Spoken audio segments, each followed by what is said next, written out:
Apreciados amigos, cordial saludo. Una vez más en estos espacios jurídicos de análisis de normas que impactan a la propiedad horizontal.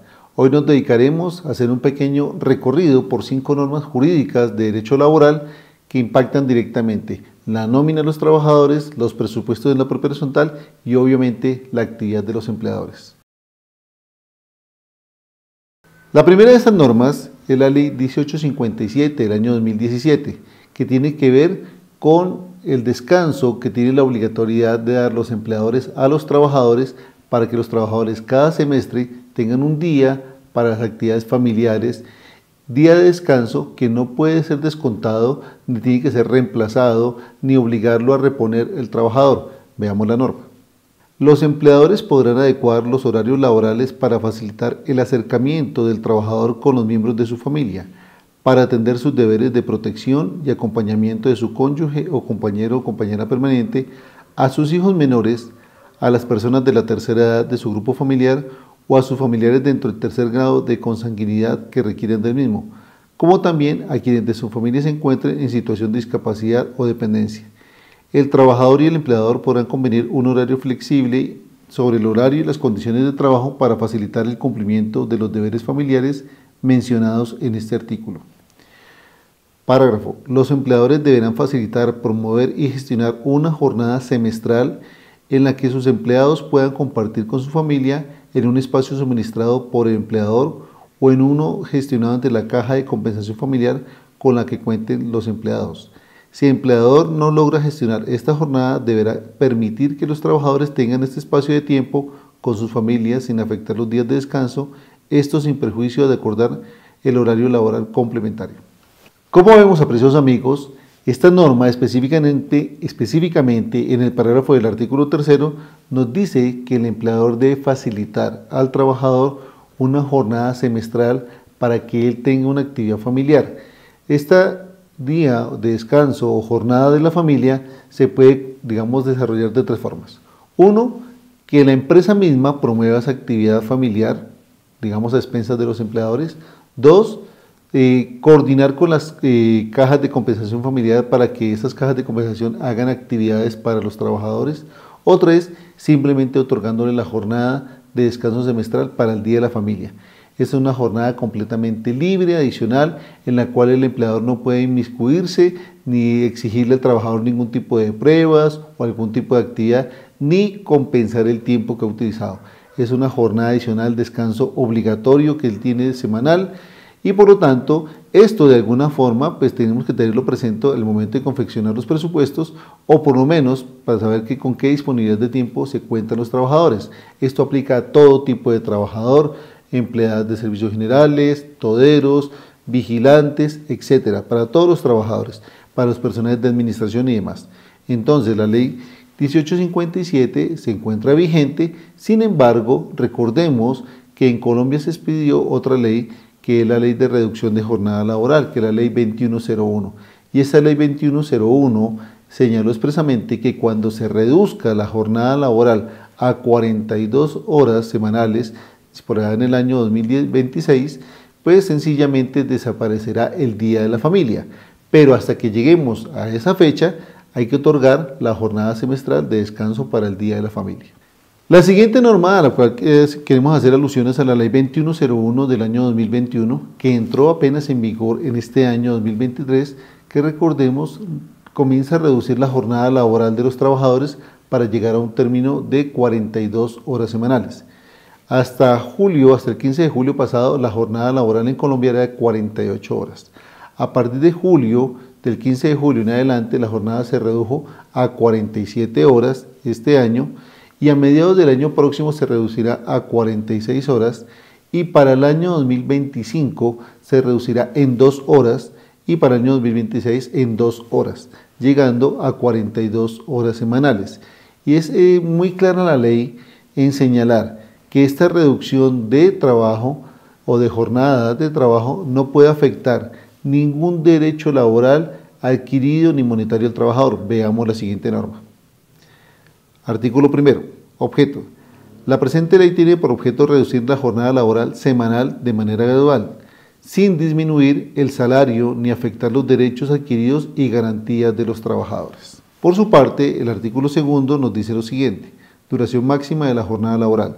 Modifíquese el artículo 161 del Código Sustantivo del Trabajo. Duración. La jornada máxima ordinaria de trabajo es de 42 horas a la semana, que podrá ser distribuida de común acuerdo entre el empleador y el trabajador en 5 o 6 días a la semana, garantizando siempre el día de descanso, salvo las siguientes excepciones. Y específicamente para lo que nos interesa, tenemos que irnos a la implementación gradual que nos trae el artículo tercero de esta ley. La disminución de la jornada laboral ordinaria de que trata esta ley podrá ser implementada de manera gradual por el empleador de la siguiente manera. Transcurridos 2 años a partir de la entrada en vigencia de la ley, se reducirá en 1 hora la jornada laboral semanal, quedando en 47 horas. Pasados 3 años de la entrada en vigencia de la ley, se reducirá otra hora de la jornada laboral, quedando en 46 horas, y a partir del 4º año de la entrada en vigencia de la ley, se reducirá en 2 horas cada año hasta llegar a las 42 horas semanales, conforme lo establece el artículo segundo de la presente ley. Como lo vemos, apreciados amigos, con la reducción de la jornada laboral en 1 hora semanal, pues los presupuestos que ustedes eventualmente desarrollaron como costos y gastos laborales eventualmente pueden variar. Porque uno, si ustedes desean que el trabajador continúe prestando las 48 horas semanales, deben de pagarle esa hora como trabajo suplementario o de horas extras al trabajador, o permitirle que sencillamente utilice esa hora para su descanso personal, porque la jornada máxima en Colombia ahora es de 47 horas.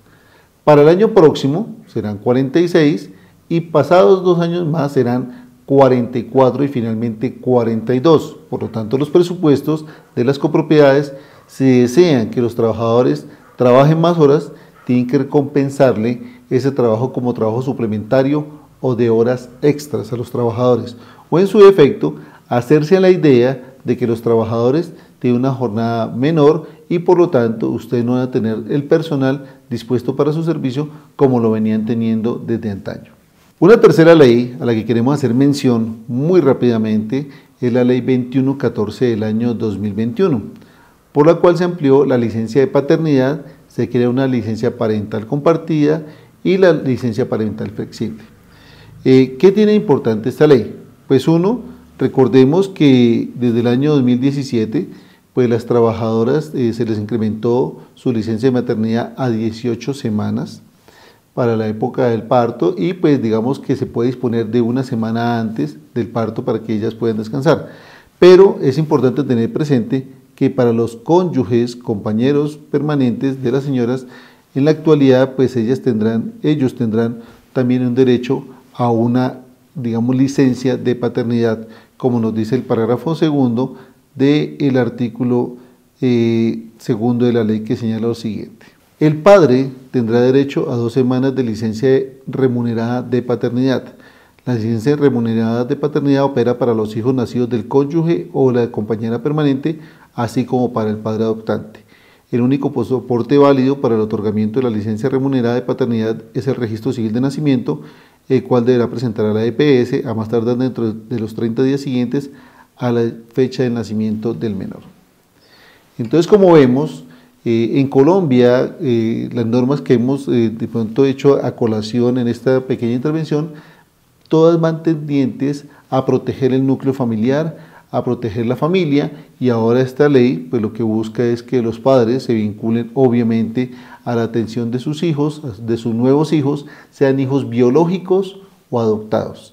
Entonces, estos hijos adoptivos igualmente tienen derecho a compartir con su núcleo familiar, su nuevo núcleo familiar, y para esto la ley le otorga a los padres una licencia parental, con ocasión del nacimiento del hijo biológico, de su cónyuge, de su compañera permanente o inclusive en los casos de adopción. Una ley más reciente es la ley 2191 del año 2022, por la cual se regula la desconexión laboral de los trabajadores.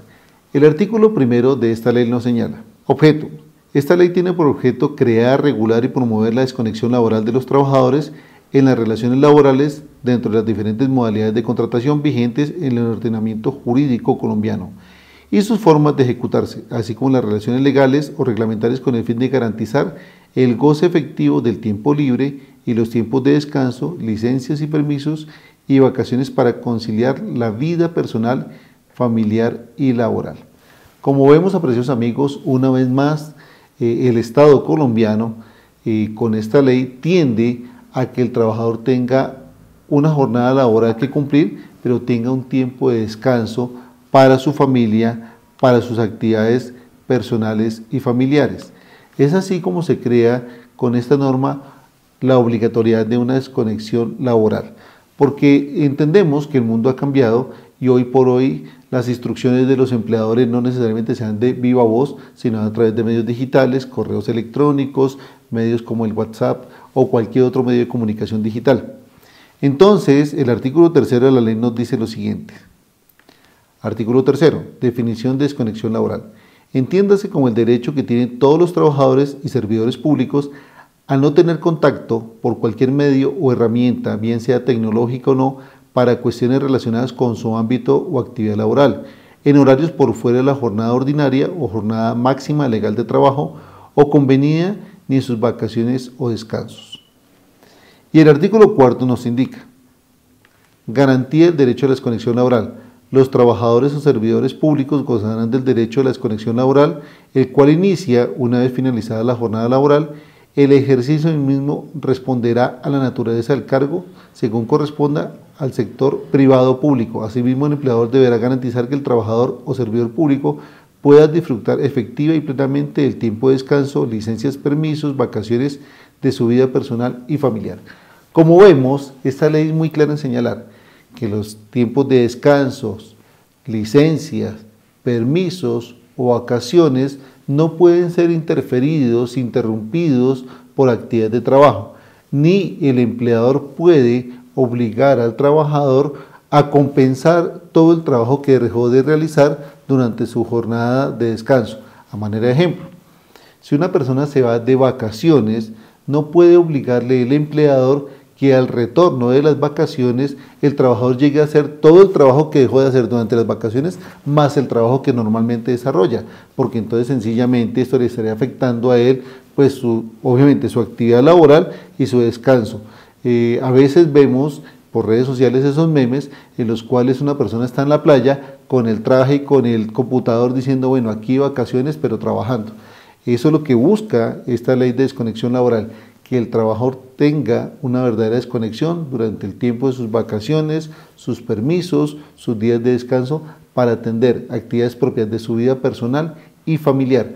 Entonces, recordemos que la ley es muy clara. En el parágrafo del artículo 4, el parágrafo 2 nos dice lo siguiente: la inobservancia del derecho a la desconexión laboral podrá constituir una conducta de acoso laboral, en los términos y de conformidad con lo establecido en la Ley 1010 del año 2006. Entonces, desconocer esta norma, enviarle mensajes de texto, de datos por medios digitales, correos electrónicos a un trabajador a medianoche y de pronto decirle que por qué no los contestó o que tiene que estar disponible, se puede tomar como una forma de acoso laboral.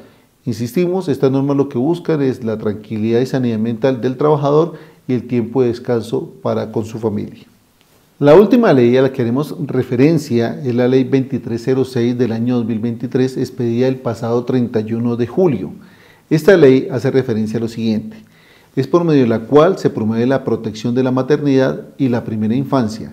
Se crean incentivos y normas para la construcción de áreas que permitan la lactancia materna en el espacio público y se dictan otras disposiciones. Bueno, como vemos, el gobierno colombiano, el Estado colombiano, cumpliendo con los compromisos celebrados con organismos internacionales, en este caso la OIT, ha venido regulando una cantidad de disposiciones que estaban por allá sin regular, entre ellas el tema de la lactancia materna y específicamente por lo que tiene que ver con las trabajadoras. Tenemos que hacer referencia a lo que nos dice la ley en los siguientes términos. El artículo 6 de la Ley 2306 modificó el artículo 238 del Código Sustantivo del Trabajo en los siguientes términos: descanso remunerado durante la lactancia. El empleador está en la obligación de conceder a las trabajadoras 2 descansos de 30 minutos cada uno dentro de la jornada para amamantar a su hijo, sin descuento alguno en el salario por dicho concepto, durante los primeros 6 meses de edad, y una vez cumplido este periodo, un descanso de 30 minutos en los mismos términos hasta los 2 años de edad del menor, siempre y cuando se mantenga y manifieste una adecuada lactancia materno continua. El empleador está en la obligación de conceder más descansos que los establecidos en el inciso anterior si la trabajadora presenta certificado médico en el cual se expongan las razones que justifiquen ese mayor número de descansos. Entonces, apreciados amigos, como lo vemos, lo que podemos concluir con el nuevo artículo 238 del Código Sustantivo del Trabajo modificado, como lo mencionamos, es que el fuero de maternidad hoy se extiende hasta los 2 años. ¿Por qué? Porque es que recuerden que el fuero de maternidad protege a la trabajadora gestante y durante la lactancia. Antes la lactancia iba hasta los 6 meses, pero ahora la ley dice que ese plazo se extiende hasta por 2 años. Los primeros 6 meses, digamos, se dan descansos, 2 jornadas de descanso, pero después de ese tiempo se le dará un descanso de 30 minutos hasta por 2 años para que la mamá pueda compartir con su hijo el tiempo de lactancia. Y este mismo tiempo debe tenerse presente como fuero de maternidad para cualquier tipo de eventual terminación del contrato de trabajo. Es por esto que es importante que ustedes tengan presente que hoy por hoy, desde la expedición de esta nueva ley, las trabajadoras en periodo de gestación están protegidas con el fuero de maternidad y una vez nace su hijo quedan protegidas con el fuero, uno ya de la licencia de maternidad y posteriormente quedan protegidas con el fuero durante la lactancia. Entonces, apreciados amigos, como vemos, se han expedido una serie de normas jurídicas que regulan las relaciones laborales y la propia horizontal no es ajena a ellas, razón por la cual invitamos a todos los administradores de las copropiedades, miembros de consejos de administración, a instruirse, a capacitarse, a actualizarse, porque a veces vemos que estas normas o se desconocen o eventualmente se conocen, pero no se aplican, y no aplicarse puede dar lugar, como lo he mencionado, a temas de acoso laboral o eventualmente a terminaciones injustificadas de los contratos que dan lugar a sanciones económicas para la copropiedad. Apreciados amigos, no olviden suscribirse al canal, un abrazo y nos estaremos viendo en otra jornada